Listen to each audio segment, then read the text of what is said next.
संयुक्तं नित्यं ध्यायन्ति योगिना कामिदं मोक्षिदं चैव ओंकाराय नमो नमः। सरस्वती नमस्तुभ्यं वरदे कामरूपिणी विद्यारम्भं करिष्यामि सिद्धिर्भवतु मे सदा। नमो प्रज्ञाश्रमणाय नमः श्रीबालयोगिने नमो आचार्य देवाय नमः श्री विराग सिन्नवे। देवले अनंतानंद पंचपरमेष्ठी भगवान ने मोक्ष मार्ग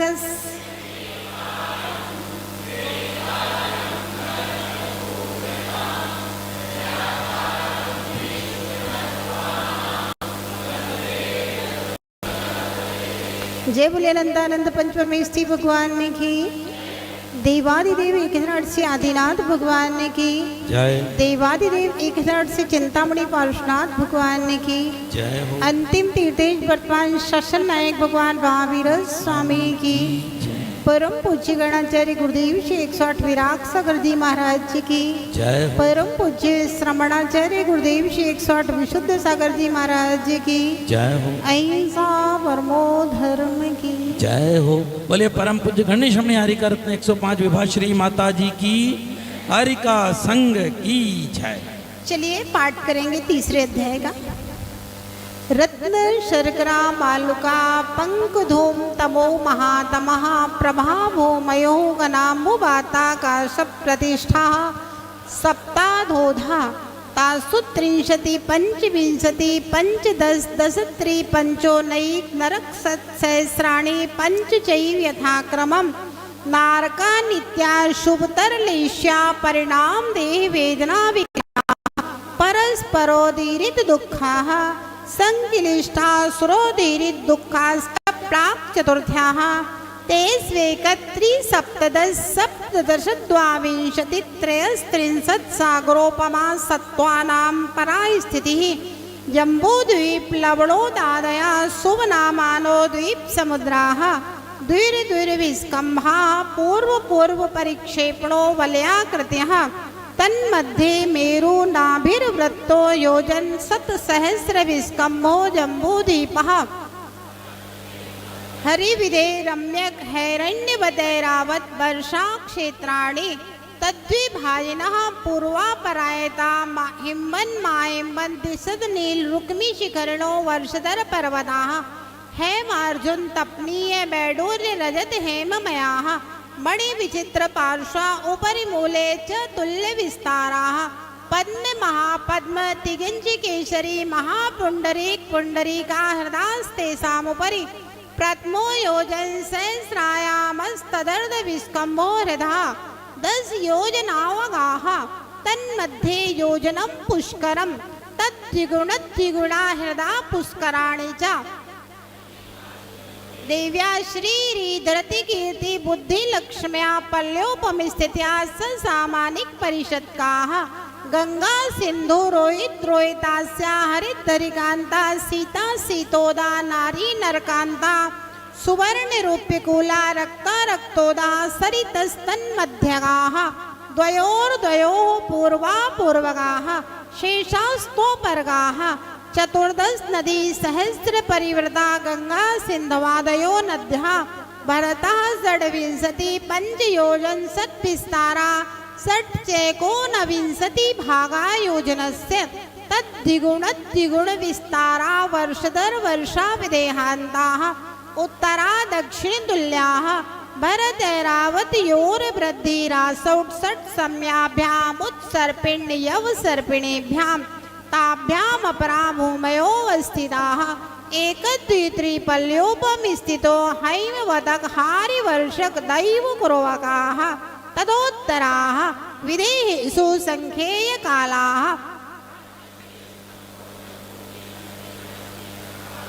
द्विर्धातकी खंडे पुष्करार्धे च प्राङ्मानुषोत्रान्नरुष्याः आर्याम म्लेच्छाश्च भरतैरावत विधेया कर्म भूमयोन्यत्र कुरुत्तर कुरुभ्या निरिस्थिति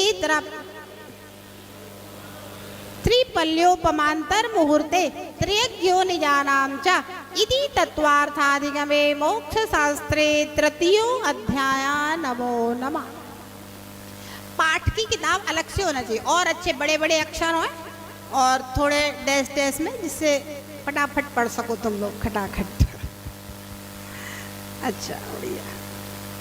तीसरे अध्याय का पाठ तो सबको बनने लगा होगा अब तो, है? महिलाओं को तो सबको बनने लगा होगा।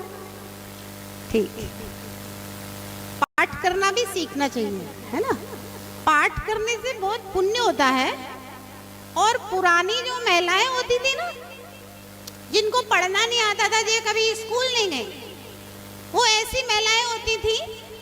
हम पहले छोटे थे तो मंदिर जाते थे, स्वाध्याय करते थे, तत्वार सूत्र का पाठ करते थे।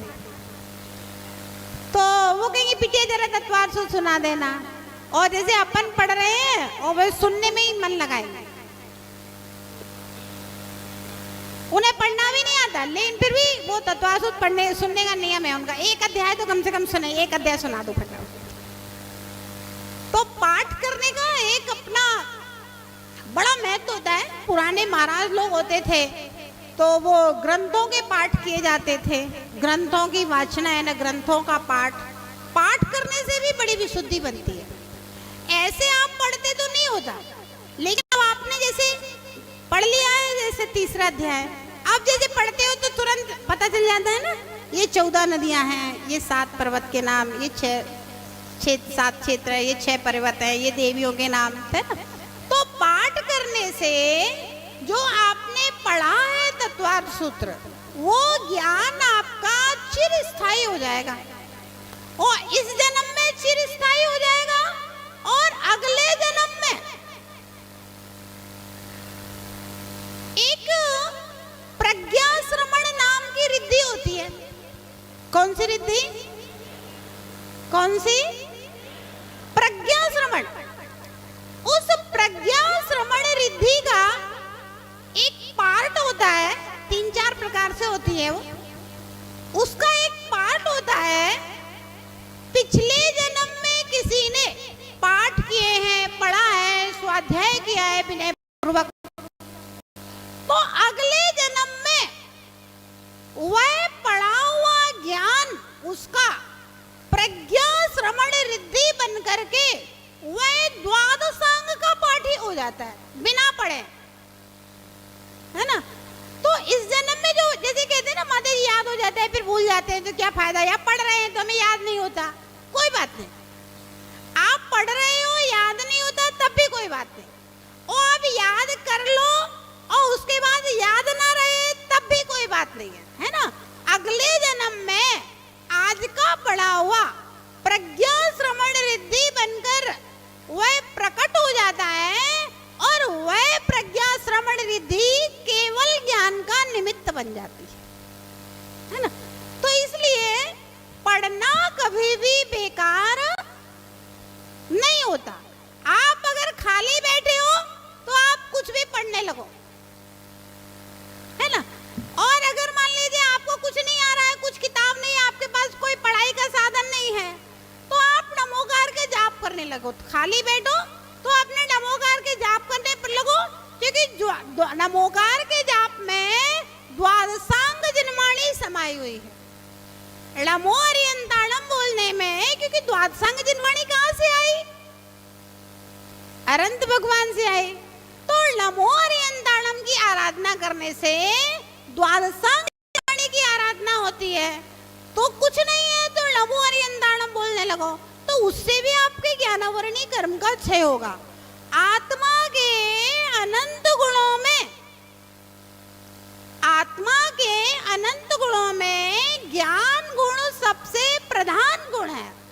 इसलिए अपने ज्ञान गुण की वृद्धि हमेशा करते रहना चाहिए। ज्ञान कभी बुरा नहीं होता, है ना। ज्ञान के गुण की वृद्धि हमेशा करना चाहिए। और नमो अरियंताणम बोल रहे हैं तो केवल ज्ञानावरणी कर्म का क्षय नहीं होगा, ध्यान रखना। नमो अरियंताणम बोलने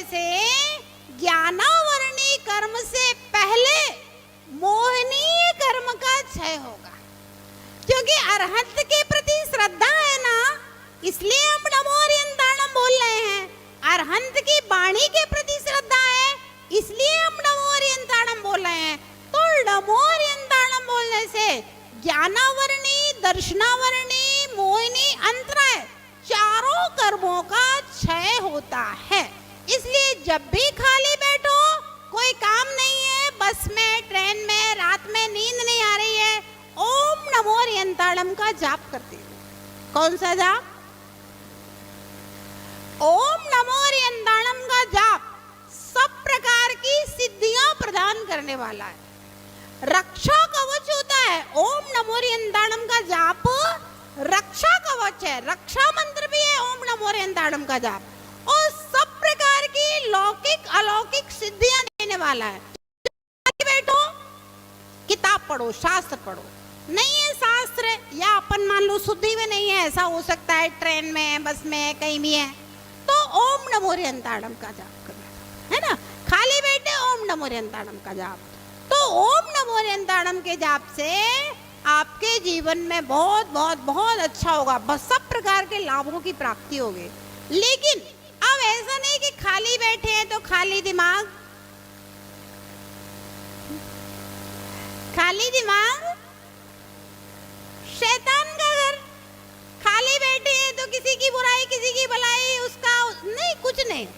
आप खाली बैठे हो तो आप जाप कीजिए, खाली बैठो, नमोकार के जाप। नमोकार के जाप में मन नहीं लग रहा, आप किसी भी एक 5 पदों में से किसी भी एक पद का जाप कर लीजिए, कोई दिक्कत नहीं है ना।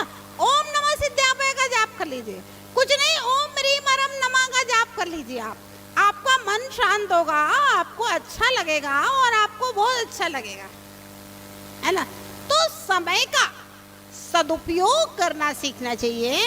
हम कहीं भी हैं, कैसी भी परिस्थितियों में हैं, आप जितना अपने आप को व्यस्त रखेंगे, आप जितना अपने समय का सदुपयोग करेंगे, उतने ही आप स्वयं इस जन्म में बढ़िया रहेंगे, और अगले जन्म में जो स्वर्गों आदि की प्राप्ति होती है ना, वैमानिक देवों की प्राप्ति, ये सब भगवान के भक्तों को जो शांति पूर्वक जीवन जीते हैं और नमोकार पढ़ते पढ़ते मृत्यु को प्राप्त होते हैं, ऐसे लोगों को मिलता है। तो ध्यान रहे, खाली समय में मंत्र जाप आपके अंदर मंत्र जपने की आदत डालेगा और आपकी वेदनाओं को दूर करेगा। आचार्य श्री हमारे कहते थे, बोलते थे कि जिसको अच्छी समाधि करना हो, क्योंकि अच्छी समाधि होगी तो अच्छी गति मिलेगी, खराब मरण होगा तो फिर दुर्गति में जाएगा। आचार्य महाराज कहते थे कि जिसको अच्छी समाधि करना है वो ज्यादा से ज्यादा मंत्र जाप करे। हाँ, खाली बैठे आप मंत्र जाप कीजिए। मंत्र जाप तो पढ़ा और अनपढ़ सब कर सकते हैं, उसमें कोई बाधा वाली बात नहीं है ना। खाली बैठे आप मंत्र जाप कीजिए। आचार्य श्री कहते थे कि मंत्र जाप करने से, नमोकार के जाप करने से ऐसे पाप कटते हैं कि अंत समय में बिना वेदना के, वेदना भी बहुत बड़ी समस्या है, अंत समय में जब वेदना होती है ना तो आदमी को कुछ नहीं दिखता है। और तो और भगवती आराधना में कहा है कि बड़े बड़े तपस्वी लोग सैकड़ों वर्षों से, करोड़ों वर्षों से जिनकी तपस्याएं चल रही हैं, ऐसे लोग भी अंत समय में वेदना के कारण से अपने पद से डिग जाते हैं। शास्त्रों में लिखा है ऐसा, है ना।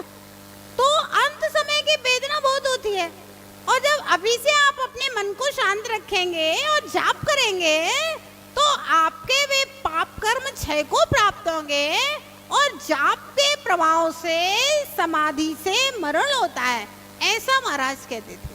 क्योंकि आचार्य महाराज के संग में तो खूब सारे बूढ़े बूढ़े साधु थे। अब बूढ़े बूढ़े सब साधु थे, तो सब साधुओं के लिए जाप, आचार्य श्री जाप कहते थे। आप लोगों से पढ़ते नहीं बनता है, कोई बात नहीं, आप बस जाप करो, अपना जाप करके तुम्हारा कल्याण। स्वाध्याय में बैठे बैठे भी बूढ़े साधु अपना माला फेरते रहते थे, ठीक है, जाप करो आप तो बैठे बैठे, है ना। तो मंत्र जाप का हमारे जीवन में बहुत बड़ा महत्व है, मंत्र जपना चाहिए। कल रक्षाबंधन का दिन है ना।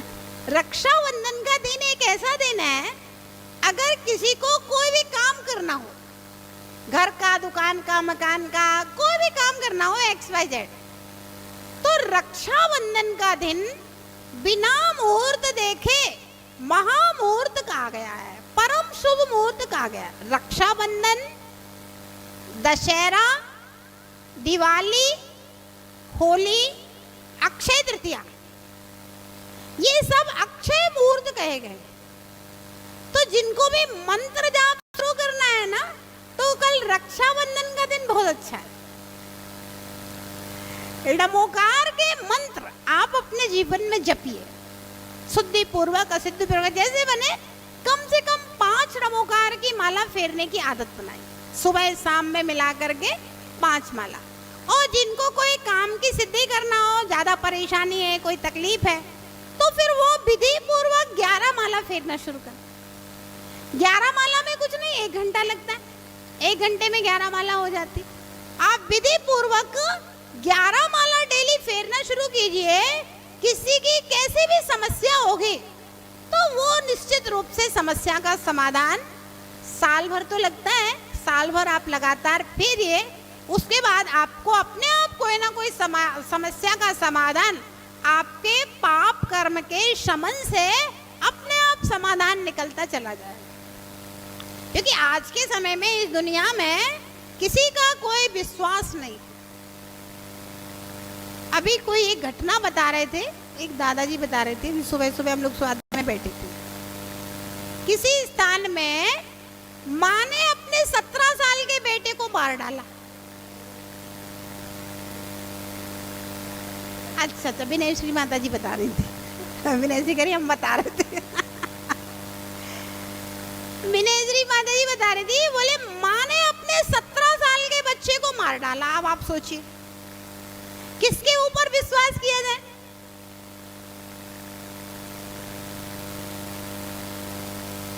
सोलह 17 साल का लड़का और माँ ने मार डाला। कौन अपना है इस संसार में, बता दो क्या? हाँ, अब वो माँ का किसी से प्रेम होगा तो बेटे को पता चला, उसने रोक टोक की तो माँ ने अपने बेटे को मार डाला। पति बाहर गया था व्यापार करने के लिए। तो ऐसी समस्याएं हैं, तो हमारा पुण्य ही हमारा सहारा है, और आपका पुण्य होगा तो आपके लिए परिवार अच्छा होगा, और हमारा पुण्य घर में शत्रु पैदा करेगा। हमारा पाप घर में शत्रु पैदा करेगा, और हमारा पुण्य शत्रु भी होगा तो वह भी मित्र बन जाएगा। तुम पद पंकज पूजते विघ्न रोग टल जाए, शत्रु मित्रता को धरे विस्मृत विस्ता था। तो हमारे जीवन में अगर कोई सहारा है तो एक भगवान का नाम ही, भगवान ही हमारे सच्चे सहारे हैं। उन्हीं की आराधना से हमारे पाप कटेंगे और सब काम अपने आप सिद्ध होंगे। आगे चलें अपन।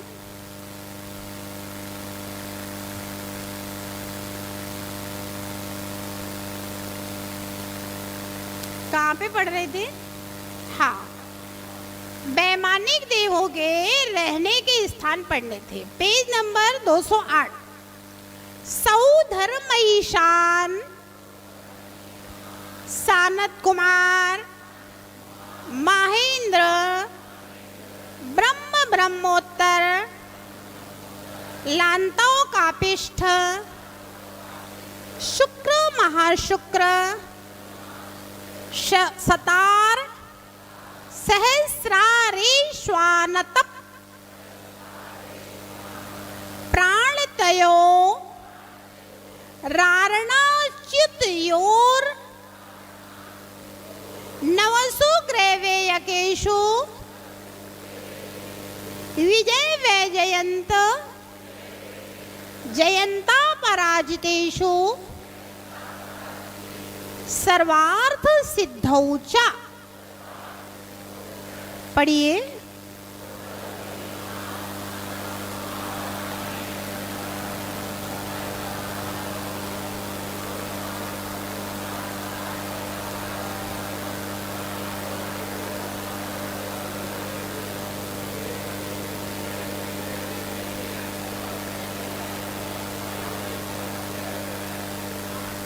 आप लोगों ने इस सूत्र को हड़बड़ा करके जल्दी जल्दी पढ़ लिया। आराम से पढ़िए एक एक शब्द और रुक रुक करके पढ़िए जिससे आपका उच्चारण व्यवस्थित हो जाए। एक बार फिर से पढ़ो।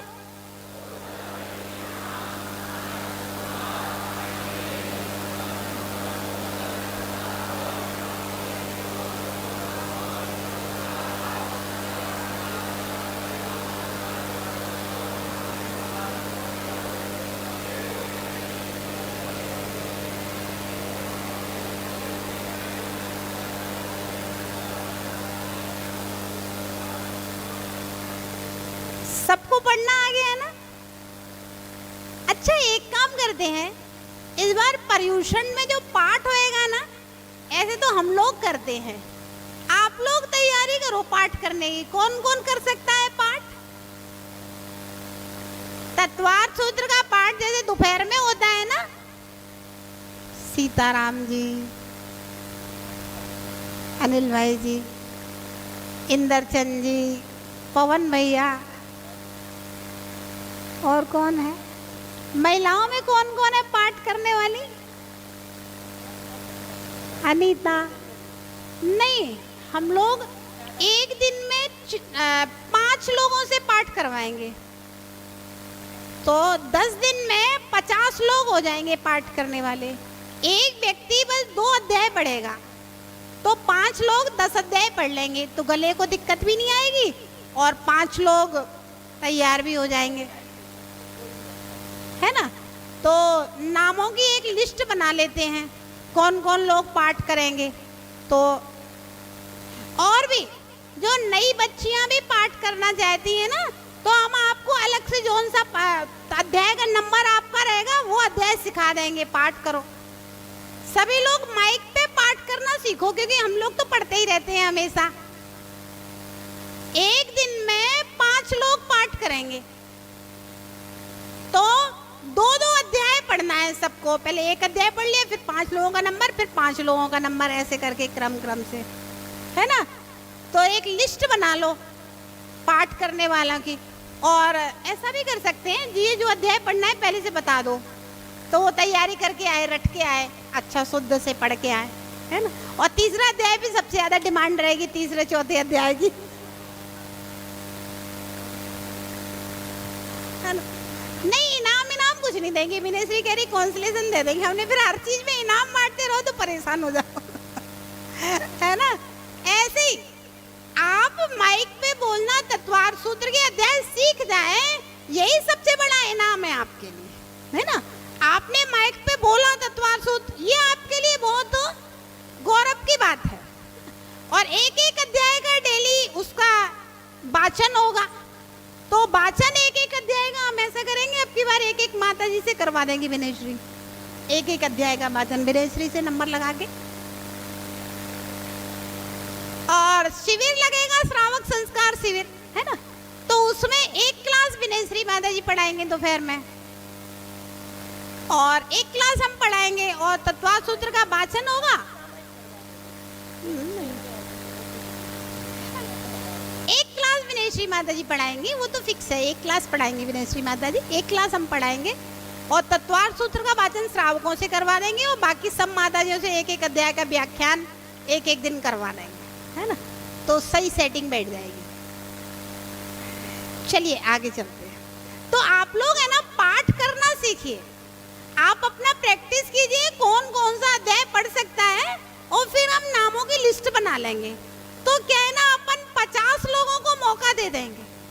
अगर 50 लोग माइक पे तत्वार्थ सूत्र पढ़ने वाले तैयार हो जाते हैं, तो ये हमारे क्लास की एक उपलब्धि दिखेगी। हाँ भाई, बाहर भी कि इतने लोग तत्वार्थ सूत्र का वाचन करने वाले यहाँ कोटा में उपलब्ध हैं, है ना? और जिसने 2 अध्याय का वाचन कर लिया, वो 10 का भी कर सकता है। फिर वो तो एक प्रैक्टिस की बात हो जाती है। तो आप आप सब लोग शुद्ध बोलने का अभ्यास करके आना, है ना। और हम ऐसे नहीं करवाएंगे वाचन, जो वाचन करेगा उसका पहले माता जी को हम सुनवा देंगे, आप शुद्ध पढ़ रहे हो कि नहीं पढ़ रहे हो। नहीं तो माइक पे बैठ गए हो इधर उधर करते हैं, फिर वो मजा नहीं आएगा, है ना। आप शुद्ध बोलने का प्रैक्टिस कीजिए, और आपको जो अध्याय बोलना है उसको हम पहले सुनवाएंगे, उसके बाद वहाँ पे माइक पे बुलवाएंगे, और 50 लोग उसमें एंगेज हो जाएंगे। एक व्यक्ति एक दिन में 5 लोग पढ़ेंगे। तो आप सब लोग तैयारी करना शुरू करें अपनी अपनी। दोपहर में होगा ना वाचन, तो दोपहर में होता है जनरली, या फिर वही सुबह प्रवचन के बाद वाचन कर सकते हैं। रांची में हम लोग थे तो बोले माता जी दोपहर में कोई नहीं आएगा, आप तो प्रवचन के बाद वाचन कर दो, जिसको जाना है सो जाएगा, जिसको सुनना है वो सुन लेगा, है। हाँ, ऐसे जनरली दोपहर में होता है सब जगह वाचन। फिर देख लेंगे जैसा रहेगा वैसा होएगा। एक बार तो अरे दोपहर में भी बहुत लोग रहेंगे, शिविर लगेगी ना, तो पहले तो भीड़ रहेगी, और कोई नहीं हो तो हम तो है ना सुनने वाले, हमारा पूरा संघ है सुनने वाला, आप लोग टेंशन मत लो। और फिर उसमें YouTube चैनल पे चला जाएगा, आपका चेहरा, आपकी आवाज, आपका नाम, बहुत लोग सुन लेंगे, बाहर वाले लोग। आपके जितने रिश्तेदारों फोन कर देना, हम वाचन कर रहे हैं, आप सुनो। कोई बात नहीं है। तो सब लोग अपने अपने तत्वार्थ सूत्र के उच्चारण की तैयारी करके रखें, है ना, और अपना नाम नोट करवा दे विनय श्री माता जी के पास। चलिए आगे चलते हैं। सौधर्म ईशान सानत कुमार महेंद्र ब्रह्म ब्रह्मोत्तर लांतव कापिष्ठ शुक्र महाशुक्र सतार सहस्रार आनत प्राणत आरण अच्युत, ये 16 स्वर्ग होते हैं। नवसु ग्रैवेकेशु 9 ग्रैवेक होते हैं, और 9 अनुदिश विमान होते हैं। विजय वैजयंत जयंत अपराजितेषु सर्वार्थ सिद्धौचा, और ये विजय वैजयंत जयंत अपराजित और सर्वार्थ सिद्धि ये अनुत्तर विमान कहलाते हैं। इस तरह से वैमानिक देवों के ये रहने के स्थान बताए गए हैं। सौधर्म ईशान सानत कुमार महेंद्र ब्रह्म ब्रह्मोत्तर लांतव कापिष्ठ शुक्र महासुख सतार सहस्त्रार आनत प्राणत आरण अच्युत, ये 16 स्वर्ग होते हैं। अच्युत स्वर्ग के ऊपर नवग्रैवेक, नव अनुदिश और 5 अनुत्तर विमान है। इनमें सभी अहमिंद्र रहते हैं। कौन रहते हैं? अहम इंद्र। अहमिंद्र को आप डिवाइडेशन कर दीजिए, संधि विच्छेद, अहम इंद्र, मैं इंद्र हूं, मैं इंद्र हूं, मैं इंद्र हूं, जितने भी देव हैं सब इंद्र हैं।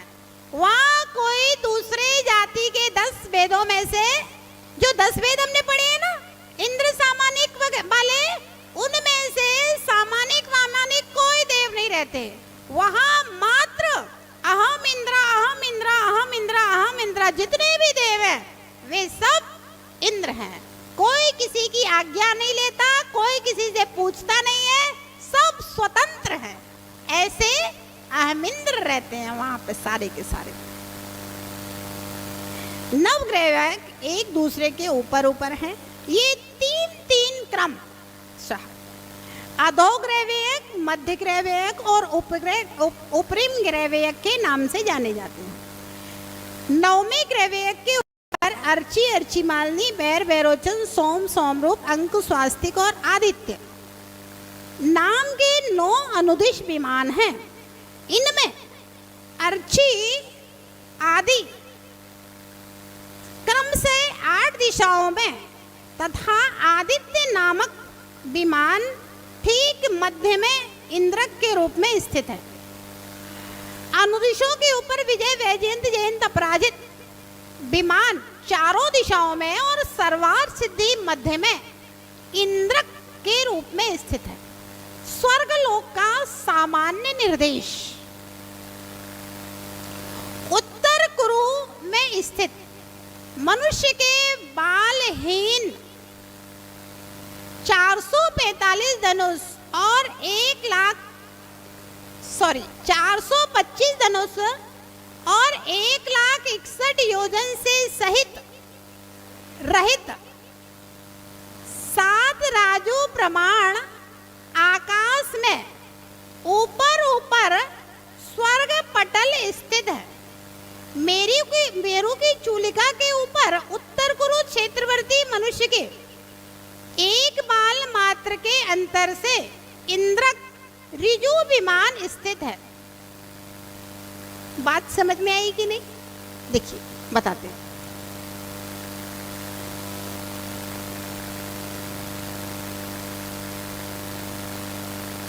सुमेरु पर्वत है। सुमेरु पर्वत तो जानते हैं ना? अब सुमेरु पर्वत का जो शिखर है, मान लीजिए ये हमारी उंगली है, ये सुमेरु पर्वत का शिखर है। इसमें एक बाल बीच में से निकल जाए, और वो भी कहाँ का? उत्तम भोग भूमि का, हमारा नहीं। हमारे बाल से 8 गुना पतला बाल मध्यम भोग भूमि का होता है। जघन्य भोग भूमि का, उससे 8 गुना पतला बाल मध्यम भोग भूमि का होता है। उससे 8 गुना पतला बाल उत्तम भोग भूमि का होता है। तो हमारे बाल से कितना पतला हो गया? 8 8 8, है ना? इतना पतला बाल, हमारे बाल से इतना पतला। तो सुमेरु पर्वत की जो चूलिका है, देखो इधर, देखो इधर, उधर मत देखो। सुमेरु पर्वत की जो चूलिका है, उसमें से उत्तम भोग भूमि का बाल बराबर बीच का अंतराल छोड़ करके पहले स्वर्ग का पहला ऋजु विमान का नीचे का तल्ला, सुमेरु पर्वत खत्म हुआ, एक बाल का अंतर और ऋजु विमान पूरा। ऋजु विमान कितना बड़ा है?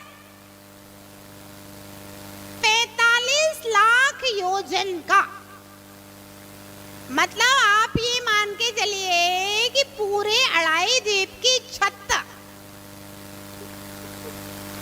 पूरे अड़ाई द्वीप 45 लाख योजन का मानसरोवर पर्वत तक। तो ऋजु विमान 45 लाख योजन का गोलाई में है, लंबा गोल, तो पूरे अड़ाई द्वीप की छत के रूप में हो गया। अब कोई पूरे अड़ाई द्वीप में से भी कहीं से भी जाए तो ऋजु विमान में उत्पन्न होना हो तो उसको मोड़ा लेने की जरूरत ही नहीं। यहाँ से सीधा गया, ऋजु विमान में जाकर के उत्पन्न हो गया। पहले स्वर्ग का पहला विमान इंद्रक विमान ऋजु विमान होता है। तो वही बात यहाँ पर कही जा रही है। सामान्य स्वर्गलोक का निर्देश है। उत्तर कुरु में स्थित मनुष्यों के एक बाल कम कर दिया है। 425 धनुष और 1,61 योजन से रहित 7 राजू प्रमाण आकाश में ऊपर ऊपर स्वर्ग पटल स्थित है। मेरू की चूलिका से ऊपर उत्तर कुरु क्षेत्रवर्ती मनुष्य के एक बाल मात्र के अंतर से इंद्रक ऋजु विमान स्थित है। अब समझ में आ गया ना ऋजु विमान का? लोक के शिखर के 425 धनुष 21 योजन नीचे अंतिम इंद्रक सर्वार्थ सिद्धि की ध्वजा है। शेष 61 इंद्रक इन दोनों के बीच में है। पहला विमान ऋजु विमान, बीचों बीच में इंद्रक वाला, और अंतिम विमान सर्वार्थ सिद्धि, इसके बीच में सारे विमान हैं। नव अनुदिश, प्रत्येक दिशा में विद्यमान होने से इनको नव अनुदिश कहते हैं। पंच अनुत्तर, विजय वैजयंत जयंत अपराजित सर्वार्थ सिद्धि, ये 5 अनुत्तर हैं। विजय वैजयंत जयंत अपराजित वाले देव को 2-3 भव से अधिक संसार परिभ्रमण नहीं करेंगे। ये सब सम्यक दृष्टि होती है ना? और अतः संसार पर विजय प्राप्त कर लेने से व कर्मों के द्वारा जीते नहीं जाने से इनका सार्थक नाम है। चाहे विजय का हो, चाहे वैजयंत का हो, जयंत का हो, अपराजित का हो, एक ही बात है। सिद्धि, इनके सर्व अर्थों की सिद्धि हो चुकी है। इनमें रहने वाले देव एक भवातारी होते हैं, इसलिए इनका नाम सर्वार्थ सिद्धि, मतलब सर्वार्थ सिद्धि से आएगा और मनुष्य बनकर के सीधा सिद्धालय में विराजमान हो जाएगा। 16 स्वर्गों के 12 इंद्र। अभी ये सबका सवाल रहता था, हमने कहा था जब वैमानिक देवों का वर्णन पढ़ाएंगे तब बताएंगे। सौधर्म स्वर्ग का सौधर्म इंद्र है, ईशान का ईशान, सानत कुमार का सानत कुमार, महेंद्र का महेंद्र इंद्र। ब्रह्म ब्रह्मोत्तर का ब्रह्म इंद्र होता है, लांतव कापिष्ट का लांतव इंद्र होता है, शुक्र महाशुक्र का शुक्र इंद्र होता है, शतार सहस्रार का शतार इंद्र, और आनत का आनत, प्राणत का प्राणत, आरण का आरण और अच्युत का अच्युत इंद्र होता है। इसलिए पहले के 4 और बाद के 4 ये एक एक इंद्र होते हैं, और बीच वाले जो है 2-2 को मिलाकर के एक कल्प की कल्पना की गई है। तो एक इंद्र एक प्रतिइंद्र इस तरह से होते हैं। अब देवों की उत्पत्ति कैसे होती है देखिए। नहीं, ये इंद्रों की बात कही गई है। कुबेर इंद्र का लोकपाल है।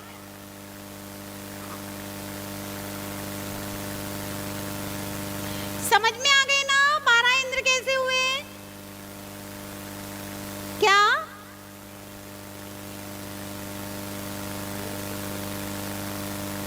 सौधर्म इंद्र के लोकपाल को कुबेर कहते हैं। अब दूसरे इंद्रों के लोकपालों के कुछ और नाम भी हो सकते हैं।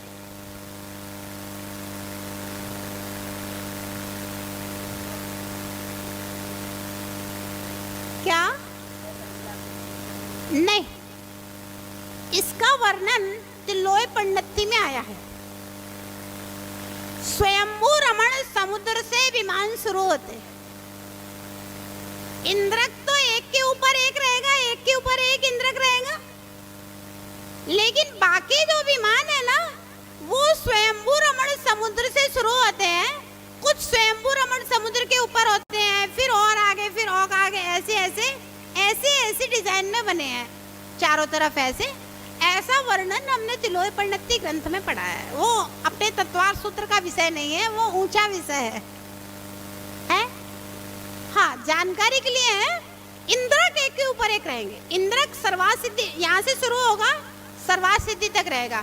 बाकी विमान स्वयंभू रमण समुद्र से शुरू हो जाते हैं। भैया वो 2-2 का एक कल्प माना गया है, और नीचे ऊपर के एक एक को एक कल्प माना गया है। ऐसी व्यवस्था है वहां की, है? हाँ, स्वर्ग 2 गिने जाएंगे, कल्प 1 गिना जाएगा।